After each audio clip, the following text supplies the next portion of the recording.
Tell me, piece yourself back together now. What's your vision?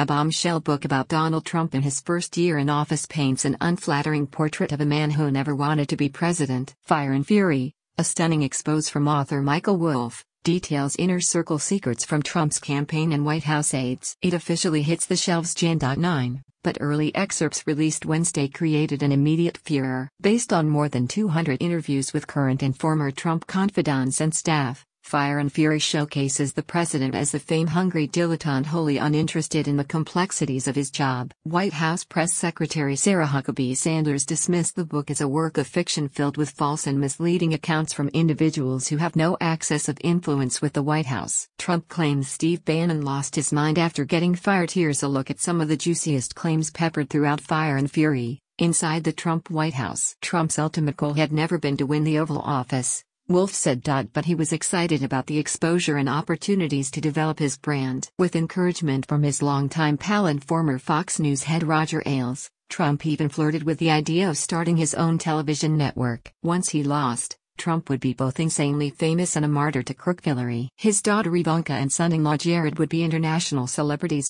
Steve Bannon would become the de facto head of the Tea Party movement. Kellyanne Conway would be a cable news star. Melania Trump, who had been assured by her husband that he wouldn't become president, could return to inconspicuously lunching, Wolff said. Bannon says Trump Jr.will crack under Russia probe pressure. Ivanka Trump followed her dad to the White House as an unpaid advisor with husband, Jared Kushner. This couple had made an earnest deal. If sometime in the future the opportunity arose, she'd be the one to run for president, Wolff wrote. The first woman president, Ivanka entertained, would not be Hillary Clinton. It would be Ivanka Trump. I got as far as the Fourth Amendment before his finger is pulling down on his lip and his eyes are rolling back in his head, former aide Sam Nunberg told Wolff about the time he was sent to explain the Constitution to Trump early in the campaign. Trump did not enjoy his own inauguration. He was angry that A-level stars had snubbed the event, disgruntled with the accommodations at Blair House, and visibly fighting with his wife, who seemed on the verge of tears. Wolff wrote. Ivanka Trump's explanation of her dad's hairdo, detailed in book. President Trump's former chief strategist, Steve Bannon,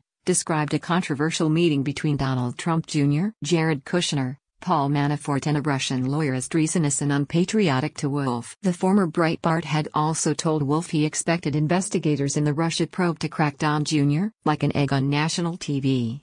Bannon also believed that Don Jr. had taken the Russian lawyer, who was peddling dirt on Hillary Clinton, up to the 26th floor of Trump Tower to meet his dad. Wolff wrote. Steve Bannon was certain that after the July 2016 Trump Tower meeting, Trump Jr. had taken the participants to see his father. Wolff said. The president has said he was unaware any meeting with Russians took place. Trump called his former acting attorney general a C when she refused to have the Justice Department uphold his travel ban on 7 majority Muslim countries. Wolff said. Trump conceived an early, obsessive antipathy for Deputy Attorney General Sally Yates. She was, he steamed, such a C, the journalist's book said. Trump had a trick he used when he wanted to pursue friends' wives, according to Wolff. Trump liked to say that one of the things that made life worth living was getting your friends' wives into bed. In pursuing a friend's wife, he would try to persuade the wife that her husband was perhaps not what she thought. Then he'd have his secretary ask the friend into his office. Once the friend arrived,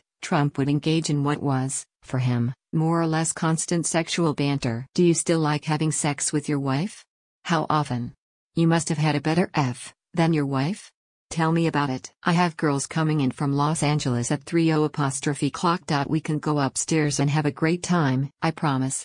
All the while, Trump would have his friend's wife on the speakerphone, listening in. Wolff wrote. Top Trump staffers expressed their doubts about his intelligence with colorful adjectives. Wolff said. 4. Treasury Secretary, Steve Mnuchin and, former Trump White House Chief of Staff, Reince Priebus, the president was an idiot. 4. Former Goldman Sachs exec, Gary Cohn, he was dumb as SHT. 4. National Security Advisor, H.R. McMaster, he was a dope. The list went on. Wolff said. We can't count on Trump's grown-up generals to save us. Wolff had a lot to say about the head of Trump's National Economic Council and quoted from an email purporting to represent the views of Gary Cohn that circulated in the White House in April. It's worse than you can imagine. An idiot surrounded by clowns. Trump won't read anything, Not one-page memos, not the brief policy papers, nothing. He gets up halfway through meetings with world leaders because he is bored. And his staff is no better. Kushner is an entitled baby who knows nothing. Bannon is an arrogant p.k. who thinks he's smarter than he is. Trump is less a person than a collection of terrible traits.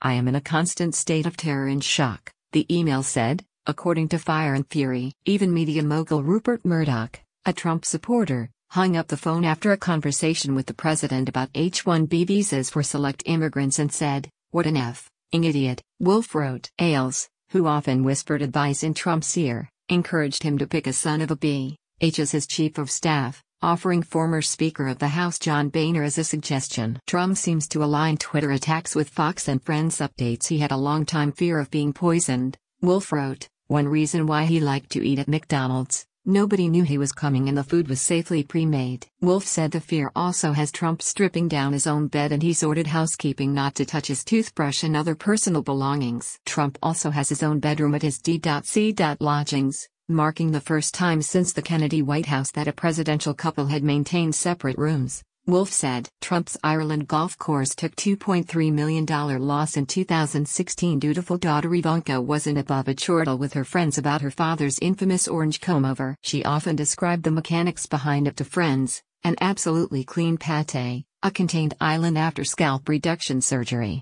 surrounded by a furry circle of hair around the sides and front, from which all ends are drawn up to meet in the center and then swept back and secured by a stiffening spray. The color, she would point out to comical effect, was from a product called Just for Men. The longer it was left on, the darker it got. Impatience resulted in Trump's orange blonde color, according to page 79 of Fire and Fury.